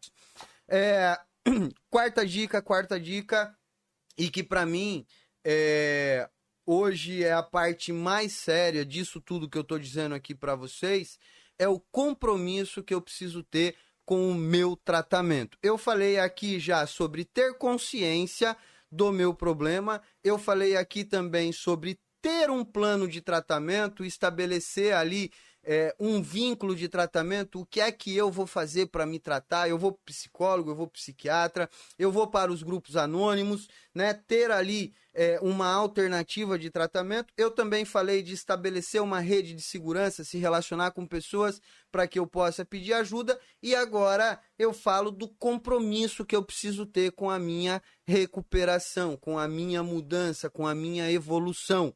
E quando eu falo de compromisso, agora a gente chegou num momento que é o momento da decisão. Chegou um momento que não dá mais para negociar. não dá mais para barganhar. Ah, eu só vou mudar se isso acontecer. Ah, se tal coisa acontecer, eu vou desistir de tudo. Ah, porque o meu adicto, ele não aceita a recuperação e aí eu não consigo crescer. Não. Chegou o momento de eu tomar uma decisão e de eu firmar um compromisso comigo mesmo. E agora, nesse momento, eu devo me perguntar com muita seriedade: o que é que eu estou disposto a fazer pela minha recuperação? O que é que eu estou disposto, qual é o preço que eu estou disposto a pagar pela minha recuperação? Eu me lembro muito nitidamente do meu período de internação e eu ouvi essa pergunta quando eu estava internado. E a resposta que eu dei para mim mesmo naquele momento, e foi uma resposta para mim, porque eu não abri minha boca para falar, foi que eu estou disposto a fazer o que for preciso, sem medir esforços, independente do que é que eu tenha que abrir mão, independente do que é que eu tenha que escolher. Eu vou fazer o que for preciso pela minha recuperação, a ponto, muitas das vezes, de me manter distante da minha própria família, para que eu possa trabalhar dentro de um centro de tratamento, a ponto, muitas das vezes, de abrir mão de datas comemorativas, a ponto, muitas das vezes, de abrir mão de coisas que são importantes para mim, para eu poder manter a minha recuperação. Então, o que eu estou disposto a fazer? Essa é uma pergunta que eu acredito que todo mundo tem que responder nesse momento. E por que é que eu digo que todo mundo tem que responder? Porque é hora de eu firmar um compromisso comigo mesmo.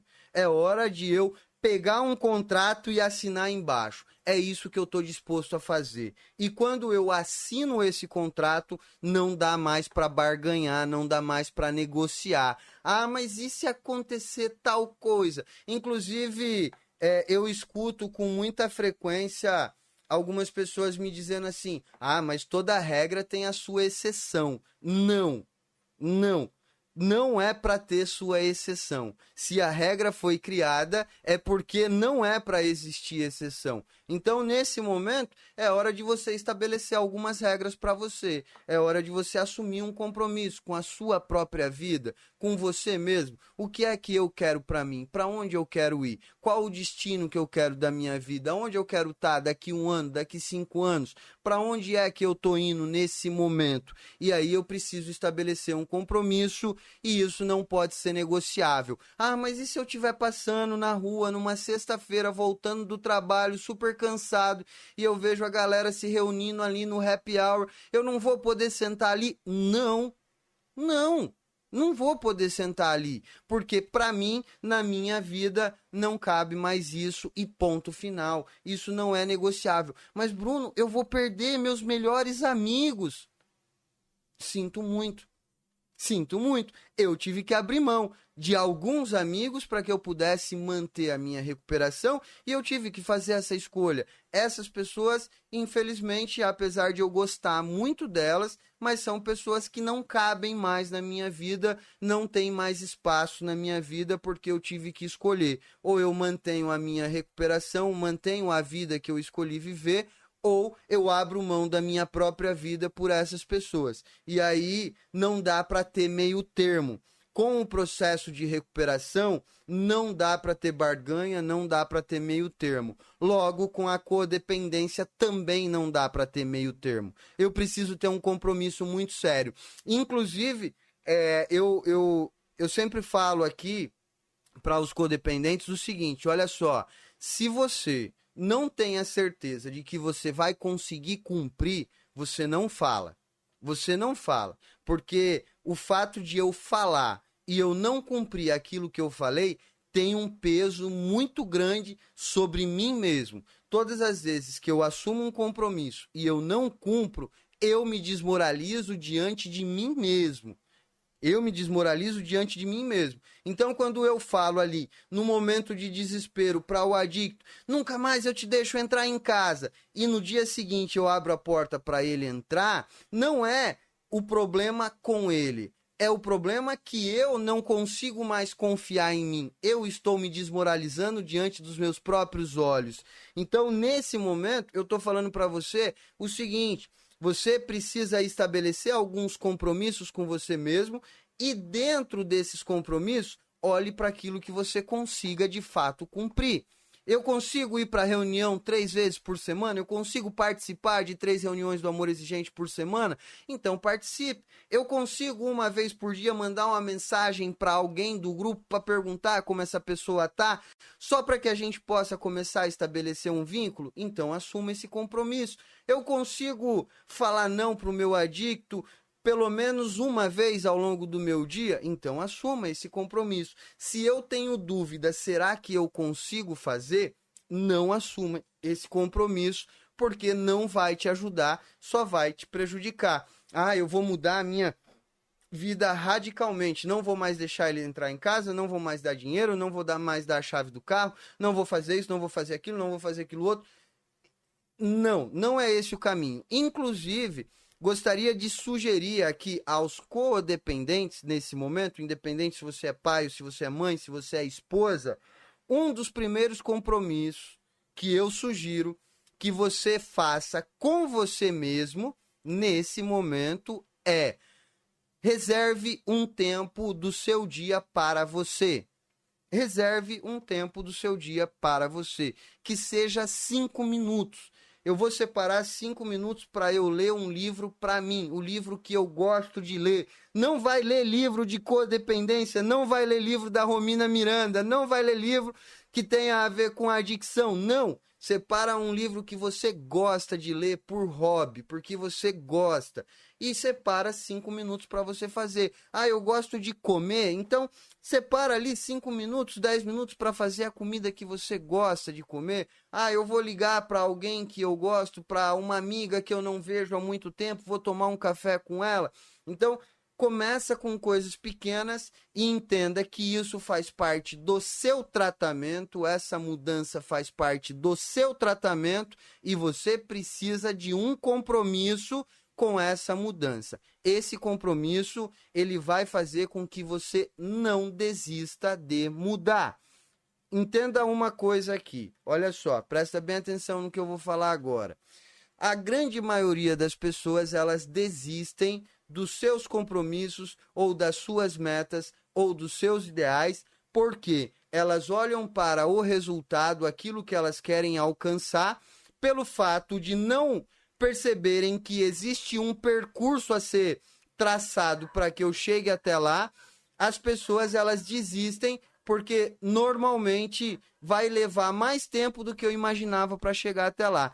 Então as pessoas, elas se apaixonam pelo resultado e odeiam o processo. Nós precisamos, nesse momento, trabalhar de forma oposta. A gente precisa se apaixonar pelo processo. O resultado será uma consequência. Por isso que eu estou dizendo aqui para vocês, tracem pequenas metas, pequenos compromissos, pequenas mudanças para que a gente aprenda a se apaixonar pelo processo. Eu hoje sou um cara apaixonado pela minha recuperação. Eu adoro minha recuperação, eu adoro falar de recuperação, eu adoro falar de adicção. Eu sou um cara completamente apaixonado por isso. Mas houve um período em que eu tive que me apaixonar por esse processo. Isso não aconteceu na minha vida do dia para a noite. Houveram muitos momentos que foi torturante para mim e para o grupo. Houveram momentos para mim em que foi torturante eu ter que me tratar, mas eu precisei passar por esse processo. Então eu começo com pequenas mudanças, assumindo um compromisso, uma coisa de cada vez, faço bem feito e mantenho esse compromisso comigo mesmo todos os dias com o meu tratamento. Falamos então da compreensão da doença, o quanto é importante eu compreender a doença.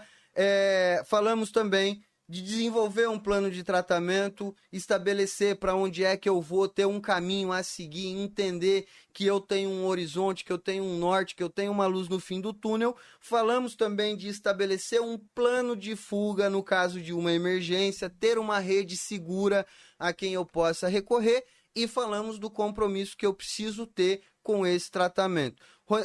Ranieri, eu já vou responder tua pergunta, tá? Eu só vou concluir aqui o tema para que eu não perca a linha de raciocínio e aí eu vou para as perguntas. Caso alguém tenha mais pergunta, pode ir escrevendo aí no chat, porque eu já estou indo agora para o 5º tema e aí eu fecho aqui os temas, eu fecho aqui as dicas e aí eu respondo as perguntas no chat. Então, se tiver mais pergunta, pode mandar. Oi, Kátia, boa noite. Que saudade de você, querida. Fico muito feliz em saber que você tá aí. Muito feliz mesmo. E, inclusive, Kátia, não esqueça do nosso encontro de amanhã, tá? Se você não estiver lá, eu tenho certeza que não será o mesmo. Não será o mesmo. Conto muito com a sua presença lá no nosso encontro de amanhã, tá, Kátia? Para quem não sabe, Kátia é uma grande amiga minha, uma pessoa que eu conheci aqui. Aliás, não a conheço pessoalmente, mas é uma pessoa que eu tenho uma grande admiração. A gente participou ano passado junto de um desafio que eu fiz. Tem mais pessoas aqui que participaram também, né, do desafio, mas com a Kátia nós desenvolvemos uma relação muito próxima e hoje eu a considero como uma grande amiga minha. Muito feliz de poder te ver aqui, Kátia. Então vamos lá para o nosso quinto tópico, né? Para a nossa quinta dica aqui, o nosso quinto passo para que eu não corra nenhum risco de recaída, para que eu não me submeta a uma recaída, tanto eu como codependente ou eu como adicto, tá? O quinto tópico, a quinta dica é a manutenção. Ah, Bruno, mas isso é meio óbvio. Não, não é óbvio. Isso não é óbvio. As pessoas esquecem demais de fazer manutenção. As pessoas esquecem com muita facilidade da dor que as trouxeram até aqui. As pessoas esquecem com muita facilidade do impulso que teve para passar 2 horas ouvindo o Bruno no YouTube. As pessoas esquecem com muita facilidade do caminho que traçou para chegar até aqui. A nossa memória ela é muito curta e as pessoas esquecem com muita facilidade de fazer manutenção.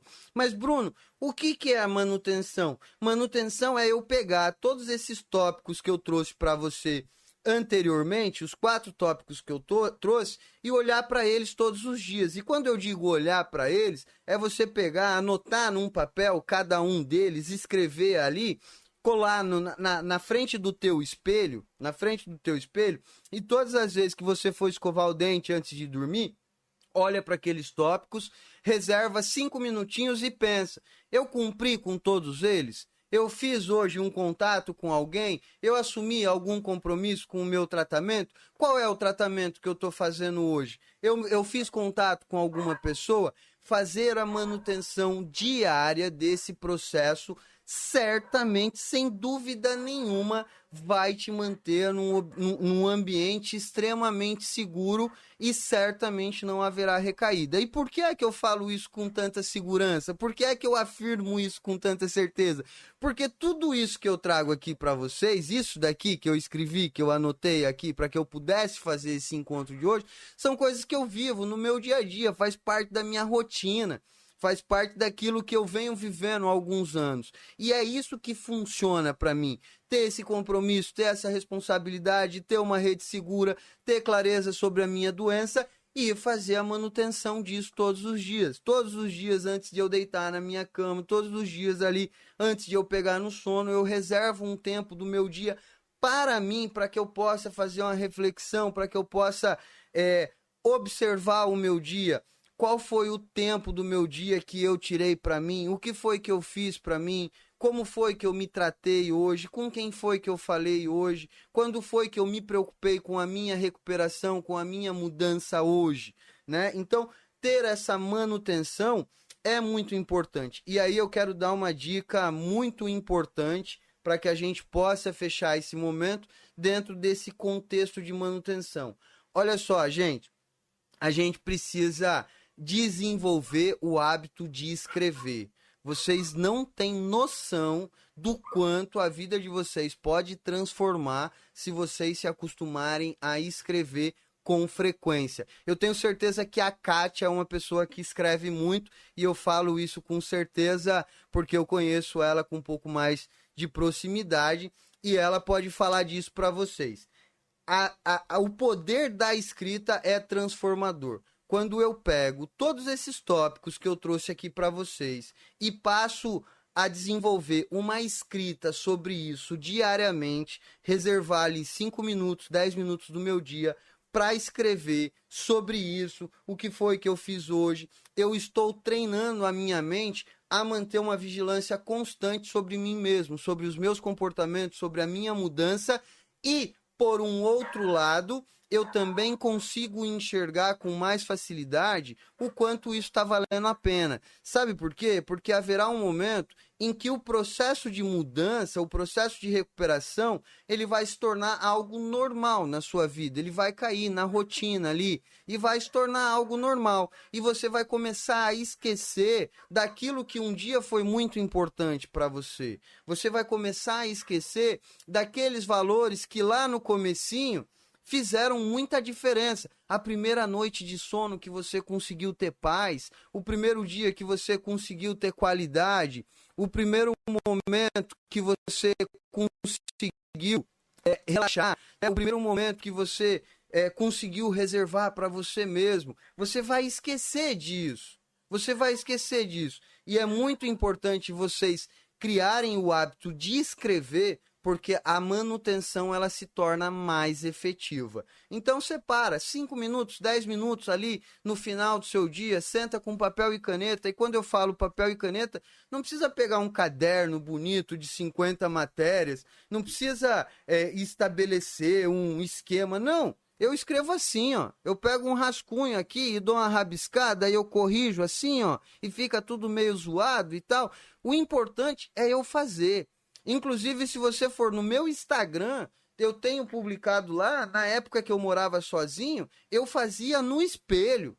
Eu escrevia no meu espelho as minhas metas, os meus objetivos, as minhas mudanças. Tem publicado lá no meu Instagram, tem foto, tem vídeo falando sobre isso. Então, é muito importante que vocês façam essa manutenção. Gente, não deixe de dar o seu like, não deixe de curtir esse vídeo, não deixe de se inscrever no canal. Beijo no coração de vocês. Fiquem com Deus e até a próxima quinta-feira, às 21 horas aqui no YouTube. Amanhã estaremos lá no Zoom. Beijão, fique com Deus, deixe seu joinha aí e até mais. Muito legal, esse foi Bruno Góes, falando dos 5 passos para não ter recaídas. Parabéns, Bruno, pelo seu canal, parabéns pela sua live, adorei, né? Deu muitas dicas bacanas. O pessoal aí também tenho certeza que vai gostar. A galera aqui de Capivari City. Muito bem, muito bem. Vamos chegando ao final. Aliás, já até passei do tempo, né? 11 minutos atrasado aqui. Mas tudo bem porque o próximo programa é meu também. Então, fiquem aí com o Tardes Sônicas. Exatamente, as pedradas do rock and roll, que vai invadir a nossa tarde e vai invadir a nossa noite de domingo, aqui em Capivari Town. Exatamente, vamos lá para as pedradas do rock and roll. Um beijo, um abraço para todos aí, fiquem com Deus e até domingo que vem. Tchau, tchau.